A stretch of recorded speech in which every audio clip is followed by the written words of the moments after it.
नमस्कार दोस्तों स्वागत है एक बार फिर से आप सभी का नए वीडियो में। दोस्तों आज हम लोग इस सवाल को हल करेंगे। ये सवाल निर्देशांक ज्यामिति क्लास 10th का है। तो साथियों ये सवाल बहुत ही महत्वपूर्ण है बोर्ड एग्जाम के लिए। इस तरह के सवाल बोर्ड एग्जाम में अक्सर पूछे जाते हैं। बोर्ड एग्जाम में इस तरह के सवाल आते रहते हैं। तो साथियों एक बार सवाल पढ़ लेते हैं, उसके बाद इसको हल करते हैं। तो यहाँ पर लिखा हुआ है, यदि बिंदु x, y बिंदुओं 3, 6 और -3, 4 से समदूरस्थ हो तो x और y में संबंध ज्ञात कीजिए। हमें दोस्तों यहाँ पर x और y में संबंध ज्ञात करना है, यानी x और y के साथ जो समीकरण बनेगा वो यहाँ पर हमें ज्ञात करना है।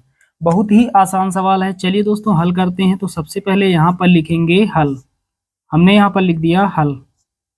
दोस्तों अब सवाल को हल करते हैं। लिखा हुआ है बिंदु x, y बिंदुओं 3, 6 और -3, 4 से समदूरस्थ हो, यानी समान दूरी पर हो। तो यहाँ पर मान लेते हैं बिंदु A और यहाँ पर मान लेते हैं बिंदु B। ये मान लेते हैं बिंदु B है। तो बिंदु A के निर्देशांक हमें दिए गए हैं 3, 6। बिंदु B के निर्देशांक दिए गए हैं, बिंदु B के निर्देशांक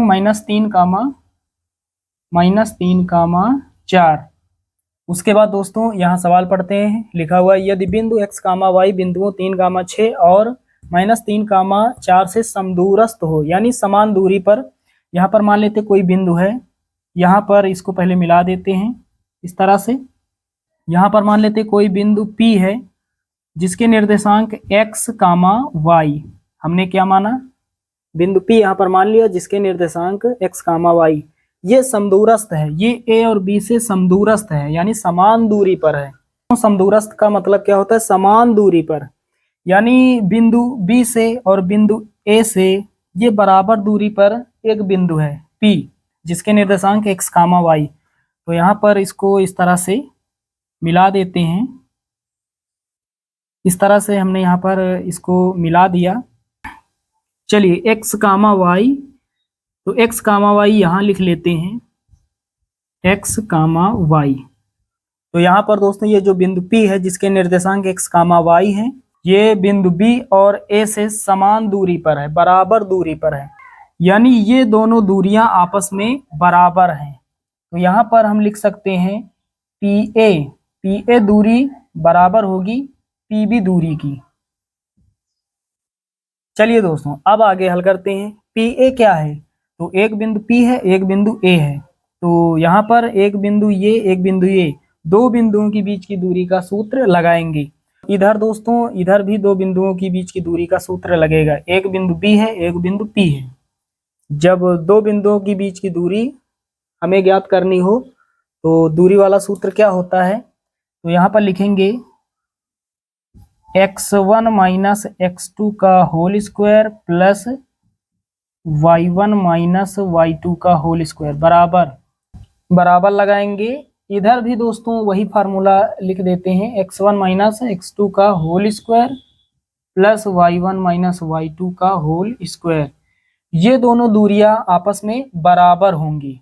साथियों यहाँ पर x1, x2 और y1, y2 का मान कहाँ से मिलेगा, तो यहाँ पर लिखा हुआ है PA, यानी बिंदु A और P की बात हो रही है। तो यहाँ पर ये x1 हो जाएगा, ये y1, और ये जो x है ये हो जाएगा x2 और ये हो जाएगा y2। और PB के लिए ये x1 और ये y1। x2 का मान x रहेगा, y2 का मान y रहेगा। x2 और y2 का मान दोनों में ठीक वैसा ही रहेगा। चलिए यहाँ रख देते हैं। पहले यहाँ पर रूट लगाएंगे। यहाँ पर है x1 - x2 का होल स्क्वायर। x1 का मान कितना है, 3, तो 3 माइनस, उसके बाद x2 है, x2 का मान x है, ऊपर whole square plus y1 - y2 का होल स्क्वायर। y1 का मान 6 है, y2 का मान y है, तो 6 माइनस y का होल स्क्वायर बराबर, इधर रख देते हैं। यहाँ पर x1 का मान -3 है, तो -3, फिर क्या होता है सूत्र, x1 माइनस x2 का मान x, -3 - x का होल स्क्वायर प्लस y1 का मान कितना है 4 है, माइनस y2 का मान कितना है y है, ऊपर होल स्क्वायर। चलिए दोस्तों आगे हल करते हैं। यहाँ देख पा रहे हैं रूट लगा हुआ है, दोनों तरफ रूट लगा हुआ है। तो जब रूट लगा होता है तो रूट को हटाने के लिए क्या किया जाता है, दोनों पक्षों का वर्ग। तो इससे क्या होता है, रूट हट जाता है। तो यहाँ पर लिखेंगे दोनों पक्षों का वर्ग करने पर, तो दोनों पक्षों का वर्ग करेंगे तो रूट हट जाएगा। तो 3 माइनस एक्स का whole square plus 6 minus y का होल स्क्वायर, इतना बचेगा अंदर वाला पार्ट, रूट दोनों से हट जाएगा। और यहाँ पर -3 माइनस एक्स का whole square plus 4 minus y का होल स्क्वायर। चलिए दोस्तों आगे हल करते हैं। a माइनस बी का होल स्क्वायर क्या होता है, a स्क्वायर, तो 3 का स्क्वायर प्लस b स्क्वायर, तो x का स्क्वायर, -2ab, 2 इंटू ए का मान 3 इंटू बी का मान x, प्लस यहाँ पर a माइनस बी का होल स्क्वायर, तो a स्क्वायर यानी 6 का स्क्वायर प्लस b स्क्वायर, तो y का स्क्वायर, -2ab, 2 इंटू ए का मान 6 इंटू बी का मान y, बराबर लगाएंगे। यहाँ पर a माइनस बी का होल स्क्वायर, a का मान कितना है, -3 है, तो माइनस का यहाँ लिखेंगे -3, -3 इसका whole square, a minus b का होल स्क्वायर, a का मान -3 है तो -3 का square plus b square, b का मान x है तो x का स्क्वायर, -2ab, 2 इंटू ए का मान -3 इंटू बी का मान कितना है, x है। चलिए उसके बाद प्लस लगाएंगे।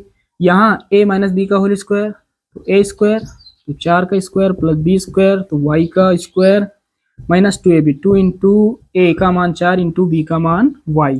चलिए आगे हल करते हैं। 3 का स्क्वायर 9 होगा प्लस x का स्क्वायर, x स्क्वायर होगा। यहाँ पर 3 दूना 6, माइनस लगाएंगे, 3 दूना 6x प्लस 6 का स्क्वायर 36 प्लस y का स्क्वायर, y स्क्वायर हो जाएगा, माइनस लगाएंगे, 6 दूना 12y, उसके बाद बराबर लगाएंगे। यहाँ पर माइनस का स्क्वायर प्लस होगा, 3 का स्क्वायर 9 प्लस x का स्क्वायर, x स्क्वायर हो जाएगा। यहाँ पर माइनस गुणा माइनस, इंटू का मतलब गुणा, माइनस गुणा माइनस प्लस हो जाएगा, माइनस गुणा माइनस, यहाँ माइनस है ये माइनस, माइनस माइनस प्लस हो जाएगा। 3 दूना 6x, 6x प्लस 4 का स्क्वायर 16 प्लस प्लस लगाएंगे और y का स्क्वायर, y स्क्वायर, माइनस लगाएंगे, 4 दूना 8y। चलिए अब हल करते हैं। तो यहाँ बीच में यहाँ पर बराबर लगा हुआ है, यहाँ पर इधर x स्क्वायर है, बराबर के उस तरफ x स्क्वायर है, कट जाएगा। यहाँ y स्क्वायर है, उधर y स्क्वायर कट जाएगा। इधर कितना बचा, इधर जो बचा लिख लेते हैं। तो माइनस का 6x, माइनस का 6x, माइनस का 12y, और उसके बाद 36 प्लस का है 9 प्लस का, तो 36 और 9 कितना हो जाएगा, 45, बराबर यहाँ पर 6x, उसके बाद y यहाँ पर है माइनस का 8y, माइनस का 8y, और उसके बाद 16 प्लस का है 9 प्लस का है, तो 16 9 25 हो जाएगा। तो साथियों यहाँ तक आप सभी को क्लियर है। चलिए इसको थोड़ा हटा देते हैं, आगे यहाँ फिर हल करते हैं क्योंकि यहाँ पर अब जगह है नहीं। चलिए दोस्तों अब यहाँ हल करते हैं। तो यहाँ पर माइनस का 6x है, माइनस का 12y, प्लस का 45 है। इसको इस तरफ कर लेते हैं, यानी सारा मान जो है वो एक तरफ कर लेते हैं। तो पहले ये वाला लिखेंगे 6x माइनस का 8y प्लस का 25, ये पूरा पार्ट इसकी तरफ आएगा, यानी ये जो हमने लिखा इसी की तरफ आएगा, तो चिन्ह बदल जाएगा। तो जो इधर प्लस का है इधर आएगा माइनस का हो जाएगा, इधर माइनस का है इधर प्लस का हो जाएगा। यहाँ सभी को लाएंगे तो चिन्ह बदल जाएगा। ये माइनस का 6x है, इधर आएगा प्लस का 6x, माइनस का 12y इधर आएगा प्लस का 12y, प्लस का 45 इधर आएगा माइनस का 45, बराबर 0, इधर कुछ नहीं बचेगा 0। चलिए अब हल कर लेते हैं। 6x यहाँ है, 6x यहाँ, तो 6 6 12x, उसके बाद प्लस का 12y माइनस का 8y, 12y में 8y जाएगा, 4y बचेगा। उसके बाद प्लस का है 25, माइनस का है 45, माइनस वाली संख्या बड़ी है तो चिन्ह माइनस का रहेगा। अब बड़ी संख्या में छोटी को घटा देते हैं। 45 में 25 जाएगा, कितना मिलेगा? मिलेगा 20 बराबर 0। तो दोस्तों हमारे पास क्या बचा? 12x + 4y - 20 बराबर 0। यही हमारा फाइनल आंसर हो जाएगा। थोड़ा इसे और भी हल कर सकते हैं, क्योंकि 12 में 4 छिपा हुआ है, 4 यहाँ पर है और 20 में भी 4 है, 4 पंजे 20, तो कुल मिलाकर 4 कॉमन है। तो हम क्या करें, या तो 4 कॉमन ले लें या फिर 4 से पूरे समीकरण में भाग दे दें। चलिए 4 से भाग दे देते हैं। यहाँ 4 से भाग देंगे, यहाँ 4 से और यहाँ 4 से, बराबर उस तरफ कितना है? 0 है। तो जो 0 लिखा हुआ है इसमें भी 4 से भाग देंगे। चलिए अब यहाँ 4 1 के 4, 4 तियाँ 12, 4 से 4 कट जाएगा, 4 1 के 4 हो जाएगा, 4 1 के 4, 4 पंचे 20। तो यहाँ 3x प्लस y बचेगा माइनस का 5 बराबर, ऊपर 0 है, नीचे कुछ भी हो 0 ही होता है। तो साथियों हमारे पास समीकरण क्या बना यहाँ पर?